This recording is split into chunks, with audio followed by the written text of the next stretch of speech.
F5, it's offer review. We've got a light day today, but I think there's some important topics that we can discuss here, specifically with the player movement. I think it's a good idea for people to get involved with it. Tomorrow, there will be a gold orb opening event, and also there will be an event for earning Blitz credits. So for the Nico Blitz, I highly suggest not collecting these. The ones from yesterday I collected.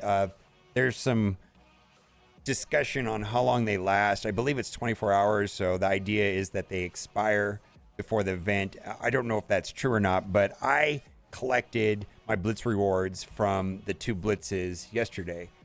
This is kind of a big deal. So there's the Marvel Strike Force player voice movement, and they are having conversations with the development team on Boundless, and they have drafted up a document which has been made public today. And my understanding is that this will be going to the developers at the end of the week.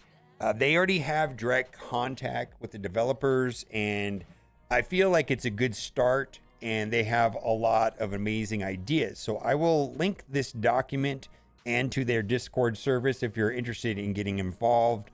Largely, I think this is a step in the right direction. I don't think it can hurt. And I love the structure of it. The document's over 40 pages, so we're not going to read that, but we're going to go to the executive summary and just talk about what's important. I feel like they're addressing from a large number of the player base, and they're getting a lot of feedback from a lot of people. Communication, have a number of instances of limited communication and transparency. Better communication, transparency would help with only concerns or directions, bugs, and compensation. Communication is a reactive in approach. Problems abound almost daily in game to varying degrees of significance. Far too often events are going live inaccurately. Blogs are being published with wrong information. Key dates are completely missed. Player burnout, uncertainty, and concern are everywhere, and players are at a crossroads. Should they keep playing? Should they become far more casual or quick? While we believe the community managers, developer, and balance on a whole are doing their best to address matters, too many processes are still missing the mark. The community wants to change, and they want to see the game they love flourish, and they want to have fun again. And so this is a 40-something page document, and one of the key things that I got out of this is that they made a very comprehensive list of character bugs, and it's absolutely bonkers the number of specific bugs and bug characters that are currently in game. So I do feel like this merits discussion, and I also, a lot of people have pointed out to me that there have been other movements in the past that did not work. I am confident in Evdog, who's kind of got this started. I have a high degree of confidence in him that as an effective leader, that something positive will happen. And I also believe that some of the failures of the other movements largely had to do circumstances that were out of bigger issues.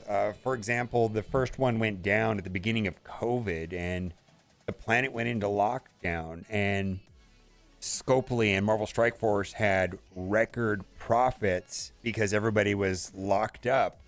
And those events happened to happen at the same time, and a lot of people felt that it was unsuccessful. I would suggest that COVID was a bigger issue, and the profits came in because everybody was stuck at home.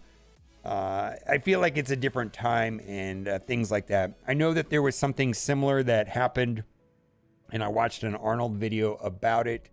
A little different, but I watched Arnold's video. This is huge. #1 guild in Galaxy of Heroes calls it kits on Territory Wars and Data Crimes. And my understanding is that this went well. I haven't heard the complete outcome. But, other games are doing things like this, and hopefully they're getting positive results. But this is Star Wars Galaxy of Heroes. Like I said, I definitely check out the document. Like I said, it's 40 pages long. I'll link to the Discord if you want to have more information and see what you're going to do. One of the things that is kind of shocking to me, and I brought this up in a video before, but I want to bring it up again, and the importance to Scopley of the players logging in every day. I know that at the end of the day, it does come down to money, but because this is a free-to-play game, I do believe that free-to-play players do have metrics that the developers care about. And so this was a LinkedIn post by an ex-developer by the name of Steve Fowler. And I just wanted to read this because it's a real eye-opener to me. And I have talked about this. And so this was posted publicly on LinkedIn. And it says, stop measuring MAU and DAO. Measure regularity instead. So he doesn't work at Scopley Fox Next anymore. He says, from my time at Fox Next on Marvel Strike Force, one learning stands above all others.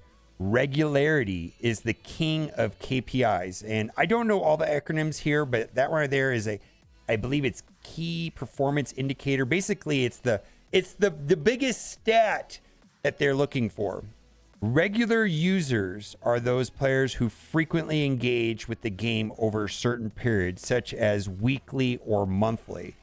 Regularity is a more effective way of measuring free-to-play video game retention compared to traditional measures like MAU and DAU for several reasons. First, the metrics only measure the number of active users in a certain period, which does not account for the frequency or level of engagement of users. For example, a user who logs in once a month is counted as the same as someone who logs in every day. However, the latter user is more likely to spend money and have a higher lifetime value than the former user. Regularity, on the other hand, measures how often players engage with the games, providing a better understanding of their engagement and likelihood to spend. I'm going to skip down to the bottom because there's a lot of other stuff in here too. Regularity is a superior measure of free-to-play video game retention compared to traditional measures like MAU or DAU, as it takes into account the frequency and level of engagement of the users, natural churn rates, and the game's economy. So I just wanted to say that I know that oftentimes free-to-play players feel like they don't have a voice. I would suggest that they really care about everybody logging in. Like, it's a very valuable number, and this person went out of his way to post this on LinkedIn, basically stating that. So I would definitely check out the players movement. Like I said, there's a Discord. There's already 5,000 people involved, and I think it's. I don't think anything bad can come from it. I think it's a step in the right direction, and I like to see where it goes from here. I'm going to start with saying I love this game. I took a year and a half away from the game out of frustration with Scopley, but couldn't stay away permanently because at the end of the day, the game is amazing. And after being back about 3 months, there needs to be some major changes for the long-term health of the game because while the game is amazing, but the team that runs it seems to have the combined IQ of a rock. Instead of just complaining, I want to present some ideas to help. And this first one really kind of hit me hard. Get QA. This is the change that will make the most impact. Think of all the drama that's been plaguing the game lately. 90% has been caused by lack of quality. This shit is difficult to develop and manipulate, no doubt, but holy hell, please help yourself and fix this shit properly. Don't dismiss player feedback because you don't like it, and don't ignore or go quiet. We get you won't fix every issue. Even to do it, just own it and move forward. Hint, hint. Just tell your Warren to get the level 5 ISO from your mess up. Let it be done. At least there will be some clarity and closure, even if that's the wrong thing to do. And I believe Tana's video, and I covered it yesterday. Tana had some insight to, his conversations with Cerebro about that. I personally do not think that issue is getting resolved. I don't think that's right. But I assure you, I've complained about it. For the love of God, don't run off your content creators. So fix that. There's a tool for both the community and the studios. So instead of making them quit, utilize them and utilize them properly. Could source marketing, QA, even dev help. Look at Tana. Oh, wait. You ran him off on one. Secondly, ideas for change. Stop the hoarding events. At least remove the hoarding benefits of these events. Example is Riffraff's event. Remove the gold ore portion of the event and scale the milestones accordingly. The company could provide offers that provide additional points to the web store. At a core, the event should be what points can be earned in the time period. Event ideas. And then he talks about the gold. Obviously, there's some issues with gold. I would suggest that the gold economy has never been worse.